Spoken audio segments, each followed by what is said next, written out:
Assalamualaikum warahmatullahi wabarakatuh. Bapak Ibu, saya Sigit Setiawadi akan menjelaskan tentang jenis-jenis kepribadian. Ya. Ini saya ambilkan dari buku Personality Plus by Florence Littauer, ya, di mana Pak Riwoko yang saya minta bantuan untuk memetiknya dari buku itu. Ya. Jadi di sini kita perlu memahami orang lain dengan cara memahami diri Anda sendiri. Jadi kita belajar tentang diri sendiri, ya. Untuk itu kita perlu tahu dari apa kita dibuat, tahu siapa diri kita yang sesungguhnya, supaya kita tahu mengapa kita bereaksi seperti yang kita lakukan saat ini, ya. Ada yang marah, ada yang tidak terhadap sesuatu, dan tahu kekuatan kita dan bagaimana cara meningkatkannya, dan tahu kelemahan kita dan bagaimana cara mengatasinya.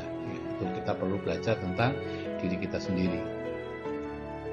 Nah, buku kepribadian plus ini sangat mudah, ya, memberi istilah-istilah yang mudah, ya. Di situ kita bisa menyelidiki kekuatan dan kelemahan kita sendiri dan belajar bagaimana caranya menonjolkan segi positif kita dan menyingkirkan segi negatif kita. Dan yang kedua, kita bisa memahami orang lain dan menyadari bahwa hanya karena orang lain itu berbeda dengan kita, tidak berarti bahwa mereka itu salah. Kemudian yang ketiga, ya, dengan memahami diri sendiri dan orang lain, kita akan dapat berinteraksi secara harmonis dan produktif. Jadi kepribadian manusia itu terbentuk dari banyak sekali komponen atau sifat, dan setiap komponen itu merupakan variabel, ya. Jadi setiap orang memiliki kepribadian yang susunan komponennya berbeda dengan orang lain, ya. Misalnya sifat ini, sifat itu, dan lain-lain. Kalau dikumpulkan jadi kepribadian ini, ya. Jadi karena itu setiap orang memiliki kepribadian yang berbeda dengan orang lain. Namun untuk memudahkan kepribadian itu dapat dikelompokkan menjadi 4 jenis, yaitu sanguinis yang populer, komponennya apa saja, melankolis yang sempurna, koleris yang kuat, flegmatis yang damai. 4 itulah yang perlu kita ingat. Tentu ada campurannya, misalnya sanguin koleris atau koleris sanguin, melankoli koleris, melankoli flegmatis, dan sebagainya. Jadi secara sekilas gambarannya, sanguin itu sifatnya spontan, lincah, periang, optimis, ekstrovert, tapi suka pamer dan suka perintah. Melankoli itu penuh pemikiran, setia, tekun, analitis, tapi pesimis dan introvert, baper lagi, ya. Koleris itu bersifat suka berpetualang, persuasif, ya, dan percaya diri, ya, tapi keras kepala dan kurang simpati. Kalau flegmatis sifatnya ramah, sabar, puas, dan diplomatis, tapi kurang bersemangat dan pemurung. Dan setiap kepribadian memiliki kekuatan dan kelemahan, ya. Dan semua jenis kepribadian perlu ada dalam sebuah komunitas atau sosial atau organisasi, ya. Dan kepribadian itu tidak ada yang baik atau yang buruk, ya, karena itu totalitas dari sifat-sifat. Nah, sifat-sifat atau komponen-komponennya itulah yang bisa baik, bisa lemah, bisa baik, bisa jelek, ya, itu komponennya. Kalau totalnya tidak ada yang baik, tidak ada yang buruk, karena semua dibutuhkan. Jadi silakan mengetes sendiri apa kepribadian dari masing-masing, ya. Misalnya ini kekuatan sanguinis populer ini, ya, ekstrovert, periang, optimis, ya. Jadi emosinya biasanya kepribadiannya menarik, suka bicara, suka menghidupkan pesta, humornya hebat, ingatannya sangat kuat untuk warna, ya, sangat memukau pendengarnya, emosional, demonstratif, ya, antusias, ekspresif, sangat periang dan penuh semangat.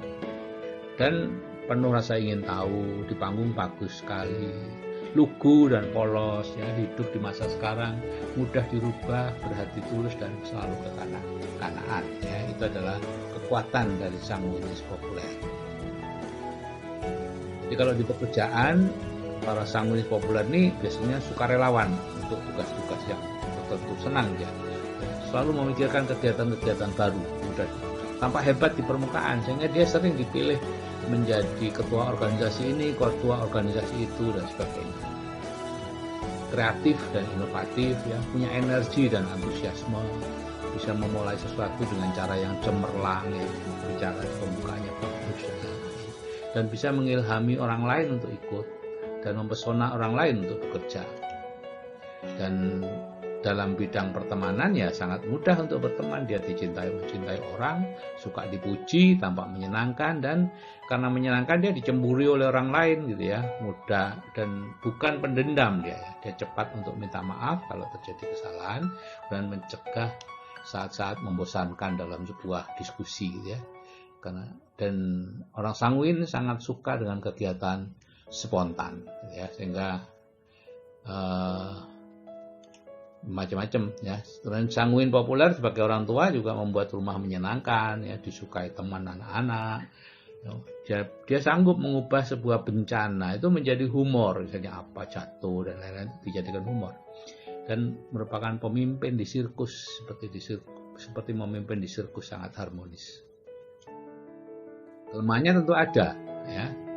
Jadi ide-idenya cemerlang, tapi biasanya tidak ada kelanjutannya ya. Jadi dianjurkan untuk melaksanakan pekerjaannya sampai tuntas, dan mereka biasanya orang merasa tidak bersalah atau orang yang tanpa kesalahan ya. Jadi sering-seringlah berintrospeksi ya, dan bicaranya terlalu banyak, jadi ya bicara separuhnya saja, kemudian lihat orang lain kalau sudah merasa bosan mendengar pembicaranya ya dihentikan, dan komentar-komentarnya diringkas dan berhenti membesar-besarkan persoalan ya. Dan orang sanguin biasanya mementingkan diri sendiri ya, selfish ya, dan perasalah terhadap kepentingan orang lain. Belajarlah mendengarkan orang lain untuk berbicara.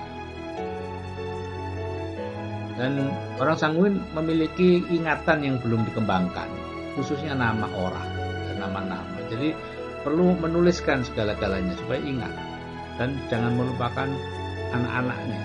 Kenapa? Orang sanguin suka lupa nama anak-anaknya gitu ya. Ya, sebagai teman ya tidak tetap pikirannya dan pelupa ya, sehingga sering membuat teman tersinggung karena lupa namanya. Jadi bacalah buku tentang faktor persahabatan, mendahulukan kepentingan orang lain. Orang sanguin suka menyela dan menjawab untuk orang lain, sehingga kita harus selalu berpikir bahwa Anda tidak harus mengisi semua kekosongan. Yalah, kadang-kadang kosong tidak ada bicara ya diam aja. Dunia tidak akan kiamat. Dan dia tidak tertib dan tidak dewasa. Jadi ya satukan kehidupannya, gagasan, kepribadian, kreativitas, dan tekad untuk mewujudkannya disatukan pada kebiasaan. Dan orang sanguin perlu belajar menghadapi kenyataan hidup yang keras dan penuh tanggung jawab. Jadi ya, kurangi keinginan untuk terus bersenang-senang, tiduran, main game, dan lain-lain ya. Nah, ini kekuatan kepribadian melankoli yang sempurna sekarang ya. Kekuatannya apa? Introvert, serius, idealis, pesimis, itu orang melankoli sempurna. Dalam emosinya dia mendalam, penuh pemikiran, ya, analitis ya, serius, tekun, jenius, punya bakat, kreatif, artistik atau musikal, filosofis, puitis, menghargai keindahan, perasa terhadap orang lain, suka berkorban, penuh kesadaran dan idealis ya, itu secara emosi. Ya. Sebagai orang tua, dia menerapkan standar yang tinggi di rumah. Ya, ingin segalanya dilakukan dengan benar, menjaga rumah selalu rapi, merapikan barang anak-anak, mengorbankan keinginan sendiri untuk yang lain, dan mendorong intelijensi dan bakat. Nah, untuk ibu-ibu yang punya kepribadian melankoli sempurna, hati-hati, Anda mudah sekali menjadi budaknya anak-anak. Karena setiap kali Anda menyuruh anak-anak merapikan sesuatu, serapi apapun anak Anda melakukan, bagi Anda masih kurang rapi, sehingga Anda cenderung untuk kemudian merapikan lagi. Itu akan dipelajari oleh anak-anak Anda, sehingga ketika anak Anda suruh, ya sudah, dia hanya merapikan sekedarnya kemudian pergi. Atau nanti akan dirapikan lagi oleh ibu. Untuk apa saya susah payah? Dan itulah yang terjadi. Jadi untuk menghindari itu ya sudah, Anda tidak usah masuk kamar anak Anda terlalu sering, tutup aja pintunya gitu ya. Supaya Anda tidak melihat, biarlah anak Anda sendiri yang melihat.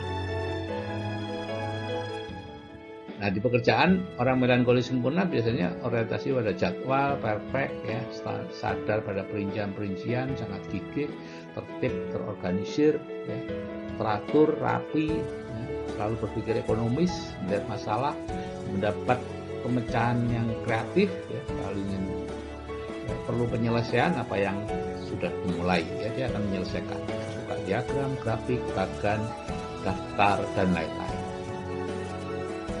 Sebagai teman dia sangat hati-hati dalam berteman, biasanya tidak ingin menonjol, pasti latar belakang, menghindari perhatian, setia dan berbakti pada teman-temannya, mau mendengarkan keluhan, bisa memecahkan masalah orang lain, sangat memperhatikan orang lain, jadi cenderung melakukan pekerjaan orang lain, gitu. Terharu oleh air mata penuh belas kasihan dan selalu mencari teman hidup yang ideal. Cuman ada kekurangannya tentu, yaitu gampang baper. Jadi orang yang melankoli ya nggak usah terlalu baper ya. Sering pesimistis, punya citra diri yang rendah sehingga mudah merasa tersinggung karena direndahkan dan merasa direndahkan pada Anda.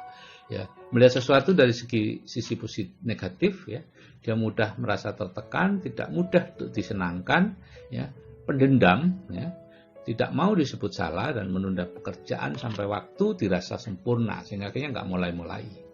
Tapi begitu dia mulai, maka dia akan menyelesaikan. Jadi untuk orang sanguin ini pasangan yang tepat.